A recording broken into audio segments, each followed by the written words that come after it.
Yeah, our season premieres April 25th. We filmed that season from August to December of last year.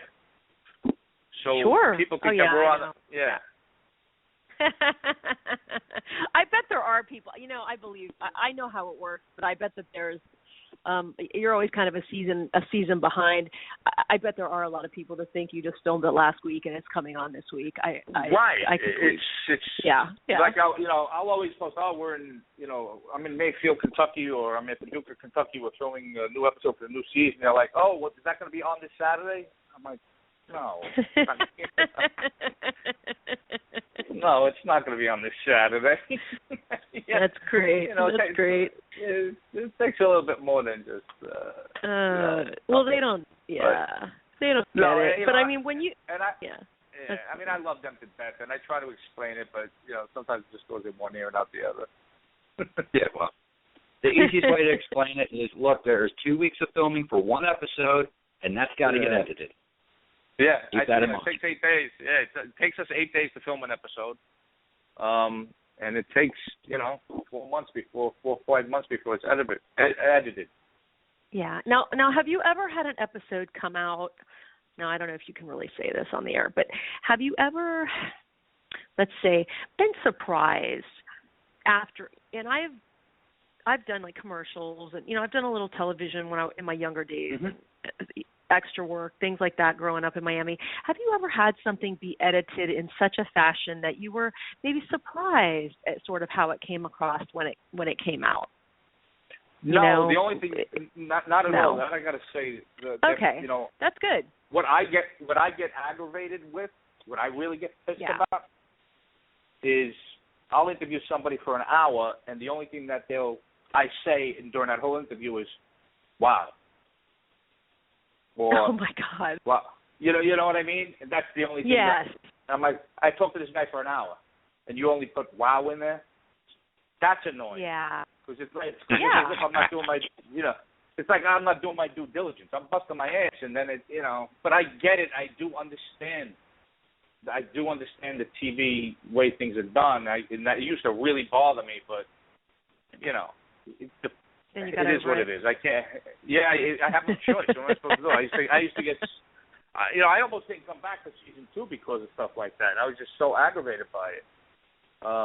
And I just, it just like I'm asking, 20 questions, 30 questions, and all I get out is wow. Well, and good questions, that's never get it to air. And then people are funny because I make a lot of funny faces. Well, I don't consider them funny, but I have my looks, and people usually comment, "Well, Steve, you don't really have to say anything. Your looks say it all." So they do. They do. Yeah. That's like that's the thing for your show. To be honest with you, it's all about the looks. Yeah. Without a doubt. I mean, and even in detective work, I used to give a look sometimes. I'm not saying work, but a big part of detective work is listening, and I do a lot of listening, but you got to ask questions, and just sometimes it just seems like I'm not asking any questions, and it's really not the case. And I don't blame anybody. I don't blame the editors. I don't blame anything for that. It's a TV show. There's nothing I can do about it. It's part of what I do. I got to suck it up, and it's funny because sometimes hey Steve, do you have any more questions? I'm like, why? What difference does it make? All you're going to do is just say, wow. Yeah, just to break chops a little. And I'm like, of course I got more questions. You know me better than that. I'm just breaking chops. And, we got a great crew. I love these guys. We're a family on the road. I mean, there's 14 or 15 of us now. Wow. And we travel on the road together, and, we're in the same hotel. Amy stays in a separate hotel from us, me and the crew, but we all, we sleep, we sleep in the same hotel. We go to breakfast together. We were eating together. It's, these guys really work hard. We have a great, yeah. These guys work hard, though. Because they're filming 2 shows in one. They got to film Amy as well. So when they're not filming me, they're filming Amy. So these guys are working way more than me and Amy are. And so when we have that little bit of downtime, you always see me post pictures of us out bowling or just hanging out. I try to give back to these guys and take them out for a few drinks after work. And But you know, I have it's tough. I have seen pictures like that. Yeah, I have. Yeah, we have a good time. I mean, we're a dysfunctional family, but we have a good time. You have to. You guys, you need that downtime when you're working and you're on the go, like, you know, go like that. Yeah, you need it. And then the traveling. I mean, you know, we went from the beginning of the season that we just started. I mean, we went from Butte, Montana to Paducah, Kentucky. You know, so we're crossing the country in bad weather and all this other stuff, and you know, dealing with it. But you know, we're so. I mean, these guys are pretty good because they're so tuned in. I mean, we've got the same 3 cameramen for the last 70 or 80 episodes. Oh, so you're doing wow. good. Yeah, there's hardly any turnover in our crew, which is unheard of in TV world, from what I understood. Yeah. We've had the same, we've had the same DP since the first episode, director of photography, and then, you know, it's just. It's you know, I don't know the business, but my showrunner and the executive producer say that it's unheard of. You know, we've had a couple of people move on for bigger and better, but if they didn't have that opportunity, they would have never left. We've had people come back. They left to try to go do something, you know, to encourage their, you know, make their career better, and they've come back because they you know, they realize what a good feeling. Yeah, it is. Yeah. It's, you know, and I love these guys. And you know, listen, I'm a ball breaker. Trust me. When I'm on, I break their balls like there's no tomorrow. But I also tell these guys, if I don't break your balls, it means I don't like you. So when I'm quiet to somebody on the crew, they'll look at them and say, maybe he's not messing around with you. All right. Well, don't get comfortable then. I'm the same way. I'm actually the same exact way. I will fuck with someone until they give it out. And it's all out of pure fun and games, and it's my way of saying, dude, you're awesome. I like you. Yeah. I mean, and they tell these people before they hire them, listen, you can't take a joke or you're too PC that everything's got to be on the up and up. Don't bother coming on the show because it's not happening. I'm not a PC guy. You know, I'm not abusive or anything like that, but I don't believe in the whole. I'm uncomfortable with that. That makes me feel uncomfortable. Well, get the hell out of here, you know. I'm from the street. If you can't deal with that type of guy, if you're used to, you know, Dr. Phil, go back to Dr. Phil. You know what I mean? You know, that's the way I advertise my show. Actually, I say if you're politically correct, don't bother fucking listening to this, because you're going to get offended somewhere. You will get offended. I mean, you can't. You know, listen. Everybody's off color every once in a while. Nobody always means harm by it. It's just, you know, it's fun. Everybody's saying something fun. You know, I make fun of myself every day. I'll post pictures of me with my hair. You know, I don't take myself serious. I'm not worried that my hair's out of place. I wake up sometimes, I got bedhead. I'll take a photo and put it on Twitter. I don't care. You know what I mean? I'm not Brad Pitt. I'm not trying to impress anybody. So, you know. I've seen those pictures. Not that I stalked or anything, but I have seen them. Right. So Jody, you know, you've seen those photos. You know, I'm in a bad. Of course I have. Of course I have. I'm like. Yeah. I've actually posted that picture once with me in the bathtub. I did. I did that once, and it was funny as hell. You was when I just got my full tub going, and I sat in the bathtub, and I took a picture of myself naked in the bathtub and posted it on Facebook. Wait, when was this? I missed that. Wait, what? That was a couple months ago I did that. I missed that. Where was I? You did. I don't know. You were probably in your bathtub rubbing one off. I probably was. Damn it. But I believe Facebook took it down, so they probably it wasn't appropriate, apparently.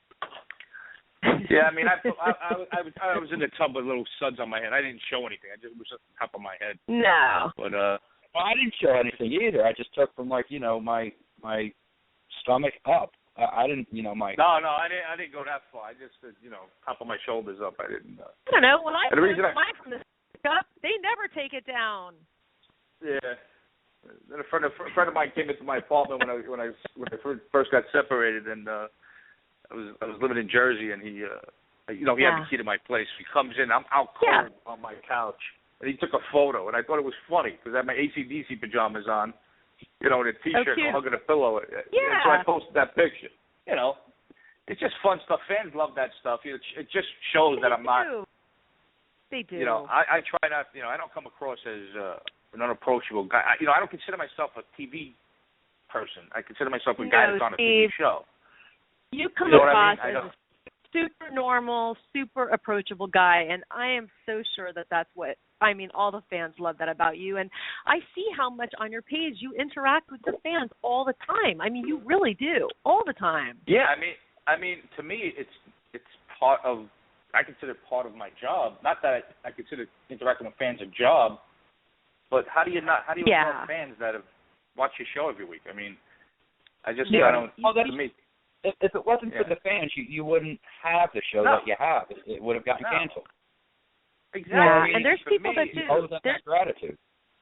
Yeah. Yeah, it's so true. And there's people that, I mean, even people that send me messages, I talk to people, I answer people, I like to meet people, but there's people that completely ignore their fans and never talk to them, just blow them off all the time, and it's not a way to keep that going. It really gives fans warm and fuzzy feeling.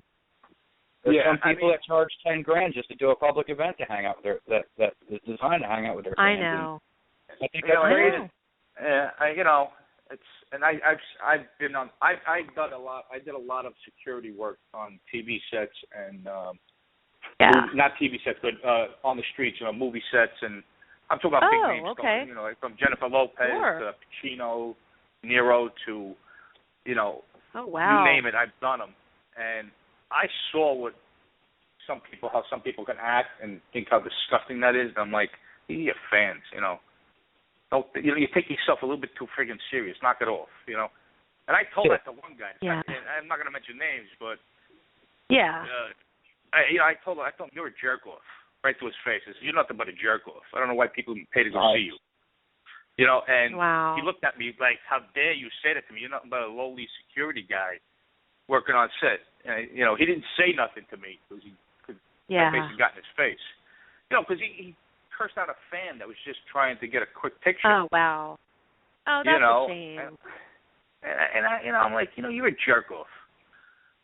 And for me, it's and this is we're not talking about a B, C, D. We're talking about an A-list. This is somebody that is still in big time now. Yeah. And sure.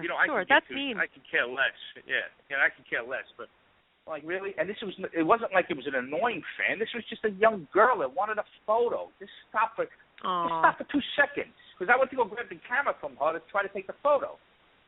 He's like, I don't have time for this. Leave me alone. And he walked away. I'm like, all right. 2 seconds to take a photo and maybe shake her hand, and then walk away. It's a shame. It doesn't cost. Yeah. It doesn't cost. It doesn't.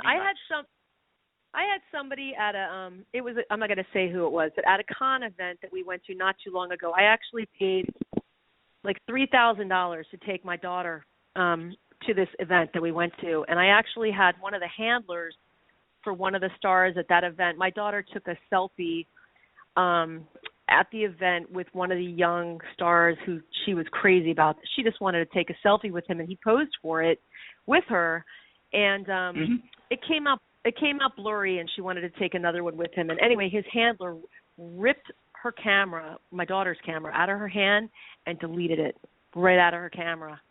And I couldn't believe it. It was the rudest thing I've ever seen. And anyway, the people that run those cons are friends with me on Facebook, so I'm not going to mention who they are. I'm not going to be rude about it, but they knew who they were. And it was a horrible thing. It was a horrible thing. I paid a lot of money to go to their con, and I could trash them, but I won't, and because I don't do that. I'm not like that. But I just thought it was horrible. It was a horrible way that they treated her. She's just a kid. She was just a kid that wanted to take a picture, and they should have never done that to her. We paid a ton of money to be there. If that was my kid, and I was right next to her. I would have smacked that fucking manager right in his head. Yeah. Jay, $3,000 I paid. I took her. I drove her to Atlanta. I drove her to Atlanta. We stayed at the Marriott. This wasn't too long ago. It was like last year. It was a big thing for her, a big thing. So it was horrible.